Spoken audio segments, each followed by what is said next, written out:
Indian airline का एक plane अपने सफर के पहले पड़ाव मणिपुर के इम्फाल म्यूनिसिपल एयरपोर्ट पर लैंड करने के लिए आगे बढ़ता है। 63 यात्रियों से भरा इस प्लेन का क्रू एटीसी से कांटेक्ट करके उन्हें अपनी लोकेशन के बारे में बताता है। जवाब में एटीसी की तरफ से रिप्लाई आता है कि आप अपने प्लेन के ऑल्टीट्यूड को कम करके 5000 फीट पर ले आइए।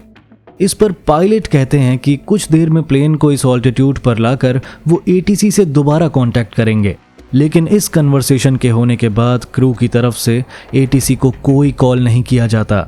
एटीसी खुद भी इस फ्लाइट से संपर्क बनाने की कोशिश करते हैं, लेकिन आसमान में इस प्लेन का कोई अता पता नहीं लग पाता। ये प्लेन आखिर अचानक से गायब कहां हो गया और उन यात्रियों का क्या हुआ जो इसमें सवार थे? ये रहस्यमय कहानी है इंडियन एयरलाइन फ्लाइट 257 की, जिसके पीछे की सच्चाई जानकर आपके रोंगटे खड़े हो जाएंगे। और आज इस वीडियो में हम इसी घटना के बारे में बताने वाले हैं। पर वीडियो शुरू करने से पहले हमारी गुजारिश है कि हमारे चैनल को सब्सक्राइब जरूर करें, क्योंकि इस तरह का कंटेंट बनाने में हमारा बहुत सारा टाइम और एफर्ट्स लगते हैं और आपके एक सब्सक्राइब करने से हमें ऐसे ही काम करने का एनकरेजमेंट मिलेगा। तो चलिए अब वीडियो को स्टार्ट करते हैं।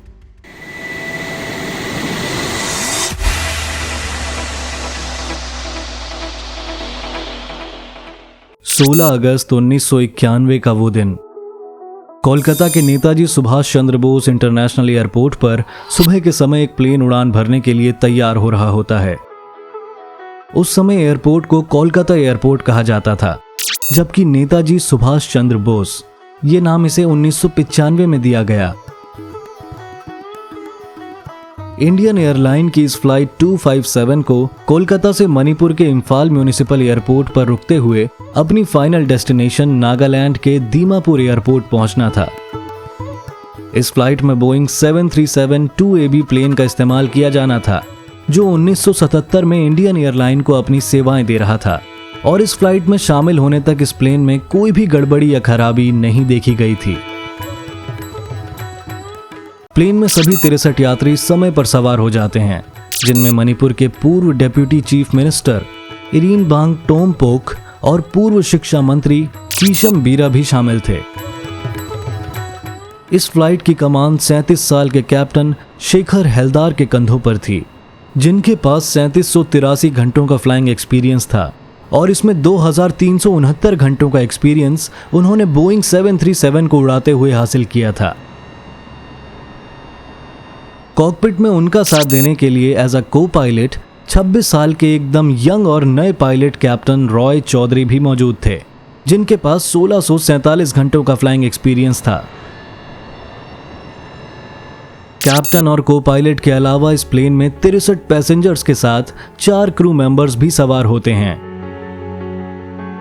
समय पर सारी फॉर्मेलिटीज कंप्लीट होने के बाद पायलट प्लेन के इंजन को स्टार्ट करते हैं और अपने रोल ऑफ प्रोसेस को पूरा करके प्लेन टैक्सीवे से होते हुए धीरे धीरे रनवे की तरफ बढ़ता है।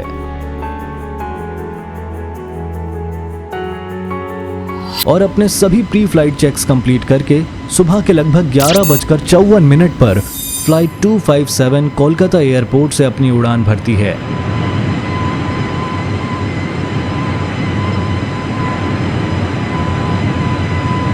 अब वैसे तो अगले 1 घंटे में इस फ्लाइट को इम्फाल एयरपोर्ट पहुंच जाना चाहिए था, लेकिन आगे इस प्लेन के साथ कुछ ऐसा होता है जो किसी ने सपने में भी नहीं सोचा था। प्लेन का टेक ऑफ एकदम स्मूथली होता है और कुछ ही मिनटों में ये अपने क्रूजिंग ऑल्टीट्यूड पर पहुंच जाता है। टेक ऑफ करने के करीब आधे घंटे बाद ये प्लेन मणिपुर के फ्लाइंग जोन में एंटर कर जाता है, जो कि एक पहाड़ी इलाका है और यहाँ मौसम बहुत तेजी से बदलता है। मतलब एक पल धूप निकलती होगी तो अगले पल झमाझम बारिश शुरू हो जाएगी। मणिपुर में एंटर करते ही पायलट एटीसी से कांटेक्ट करके उसे अपनी लोकेशन के बारे में बताते हैं। यहाँ पर एटीसी की तरफ से फ्लाइट 257 को ये कहा जाता है कि आप अपना ऑल्टीट्यूड कम करके 10,000 फीट पर आ जाइए। पायलट ऐसा ही करते हैं और कुछ देर बाद जब प्लेन 10,000 फीट की ऊंचाई पर आ जाता है तो वो दोबारा एटीसी से कांटेक्ट करते हैं। इस बार भी एटीसी पायलट से उनकी लोकेशन के बारे में पूछता है, इस पर पायलट जवाब देते हैं कि वो VOR यानी very high frequency omni directional range के ठीक ऊपर हैं। यहां आपको बता दें कि VOR एक तरह का रेडियो बेस्ड नेविगेशन सिस्टम होता है जो प्लेन को सही रास्ता दिखाने का काम करता है। ATC को जब पता चलता है कि फ्लाइट 257 VOR के ऊपर आ चुकी है तो पायलट से कहता है कि VOR पर पहुंचने तक आपका ऑल्टीट्यूड 5000 फीट होना चाहिए था, लेकिन आपका 10,000 फीट है जो बहुत ज्यादा है। इसलिए पहले आप अपना ऑल्टीट्यूड कम कीजिए, उसके बाद ही हम आपको लैंडिंग के लिए आगे बढ़ने का क्लियरेंस दे पाएंगे। इतना सुनकर पायलट जवाब देते हैं कि ठीक है, ईस्ट की दिशा में आगे बढ़ते हुए अपना ऑल्टीट्यूड 5000 फीट पर लाकर वापस कांटेक्ट करेंगे। यहाँ ATC उन्हें बताता है कि उस दिशा में बारिश हो रही है, इसलिए थोड़ा ध्यान रखिएगा। इसके बाद ATC इंडियन एयरलाइन की एक दूसरी फ्लाइट को गाइड करने में बिजी हो जाता है जो इम्फाल एयरपोर्ट से टेक ऑफ करने की तैयारी में थी।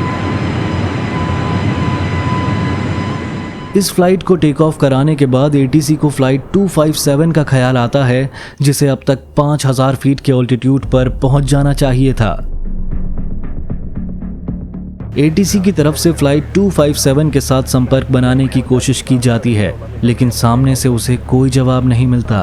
काफी देर तक ये कोशिश चलती रहती है, यहाँ तक कि घंटों बीत जाते हैं, लेकिन फ्लाइट 257 का कुछ पता नहीं चलता। अब ATC इस चीज को लेकर श्योर हो चुका था कि फ्लाइट 257 के साथ जरूर कुछ अनहोनी हुई है और यही सोचकर फुल इमरजेंसी डिक्लेयर कर दी जाती है। लेकिन फ्लाइट 257 के साथ आखिर हुआ क्या था और ये प्लेन अचानक से गायब कैसे हो गया? इसे समझने के लिए चलिए हम समय में थोड़ा पीछे चलते हैं। सावधानी बहुत ही जरूरी है, फिर चाहे वो हवाई यात्रा हो या आपके घर की सुरक्षा। इसलिए हमारे आज के वीडियो के स्पॉन्सर हैं D3D security system and CCTV camera. D3D security system को आसानी से सिर्फ 10 मिनट में इंस्टॉल कर सकते हैं और पलक झपकते ही आपके परिवार को दे सकते हैं एक ऐसा सिक्योरिटी गार्ड जो हर वक्त उनकी सुरक्षा और हिफाजत के लिए तैयार है। D3D सिक्योरिटी सिस्टम के सेंसर्स आपके घर में इंफ्रारेड रेस का ऐसा अचूक सुरक्षा चक्र बनाते हैं जिसके कारण कोई भी अनजान आदमी आपकी परमिशन के बिना घर में दाखिल नहीं हो सकता। इसी के साथ डिस्क्रिप्शन में हम आपको एक स्पेशल कूपन कोड भी दे रहे हैं जिसका उपयोग करके आप स्पेशल डिस्काउंट भी पा सकते हैं। और आइए इसी के साथ वापस आते हैं अपनी केस स्टडी पर। दरअसल फ्लाइट 257 जब कोलकाता से अपने सफर के लिए रवाना हुई तो तय किए गए रूट के अनुसार इस प्लेन को कोमिला एयरपोर्ट और अगरतला इन 2 वे पॉइंट से होते हुए इम्फाल एयरपोर्ट पहुंचना था, लेकिन पायलट ने होशियारी दिखाते हुए इस रूट को फॉलो नहीं किया, बल्कि वो एक शॉर्टकट मारते हुए इन दोनों वे पॉइंट्स को स्किप करके सीधा इम्फाल की तरफ निकल पड़ा।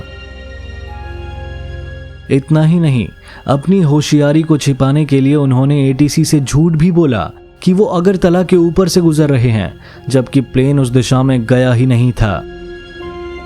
इसी तरह अपने एक झूठ को छिपाने के लिए वो पूरे रास्ते ATC से झूठ बोलते और गलतियां करते हुए आगे बढ़ते रहे। इस पायलट ने ATC को बताया कि वो VOR के ऊपर हैं, तो असल में उनका प्लेन उससे करीब 30 किलोमीटर पीछे था।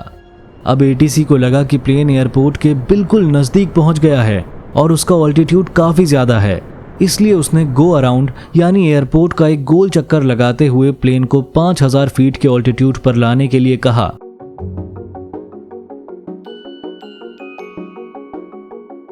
मगर क्योंकि प्लेन अभी एयरपोर्ट से काफी दूर था, ऐसे में पायलट ने गो अराउंड के लिए जाने के बजाय ऑफसेट एंट्री से आगे बढ़ना तय किया।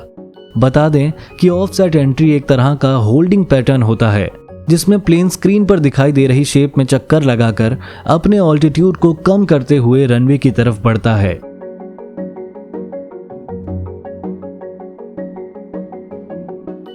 इस तरह अपनी मनमानी करते हुए एयरपोर्ट से 26 किलोमीटर दूर से पायलट ने ऑफसेट एंट्री लेना शुरू कर दिया था। और जैसा कि हमने बताया, ऑफसेट पैटर्न में प्लेन को आगे बढ़ाते हुए पायलट ने इसका ऑल्टीट्यूड कम करना स्टार्ट कर दिया था। हालांकि जिस दिशा में पायलट प्लेन को ले जा रहे थे वहां घने बादल छाए हुए थे, लेकिन इसके बावजूद उन्होंने आगे बढ़ना जारी रखा। शायद अपनी गलती की वजह से वो थोड़ा बौखला चुके थे। यहाँ हम ये भी कह सकते हैं कि अपनी करतूत को छिपाने के लिए उन्होंने 63 मासूम लोगों की जान को जोखिम में डाल दिया था। खैर, घने बादलों के बीच अपने ऑल्टीट्यूड को घटाते हुए पायलट आगे बढ़ते रहे और जैसे ही प्लेन बादल के बाहर निकला तो उन्हें अपने सामने एक बड़ी पहाड़ी नजर आई। वो पहाड़ी प्लेन के इतना नजदीक थी कि पायलट को हिलने का भी मौका नहीं मिला। कुछ सेकंड के लिए प्लेन का ग्राउंड प्रॉक्सिमिटी अलार्म बजा और इससे पहले कि पायलट इस घटना को टालने के लिए कुछ कर पाते, प्लेन इस पहाड़ी पर क्रैश हो चुका था।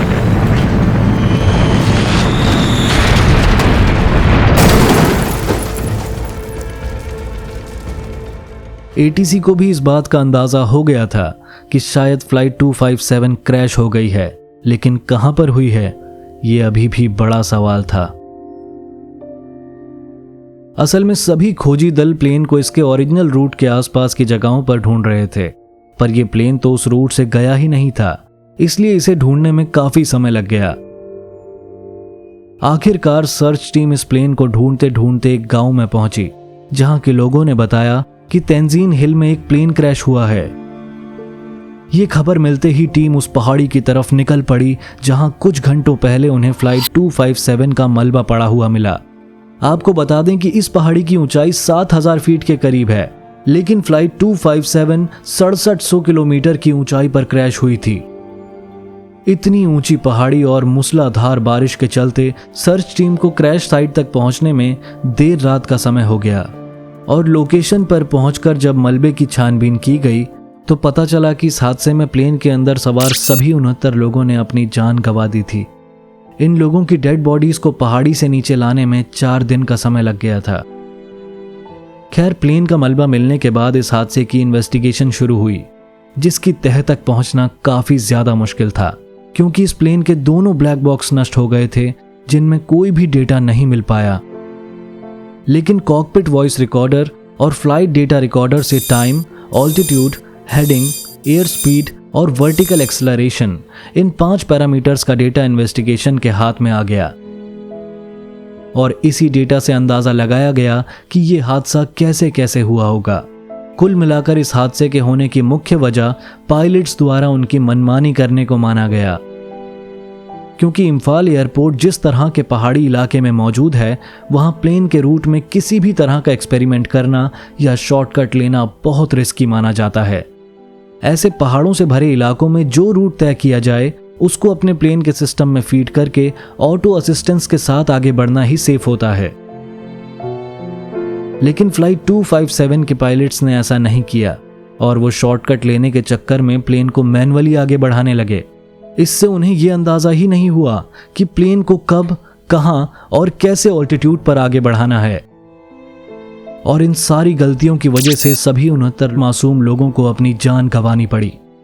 हालांकि इंडियन एयरलाइन की तरफ से इस हादसे में जान गंवाने वाले हर एक व्यक्ति को 5-5 लाख रुपए का मुआवजा दिया गया, लेकिन इसके बावजूद लोग इस हादसे का दर्द कभी भूल नहीं पाए।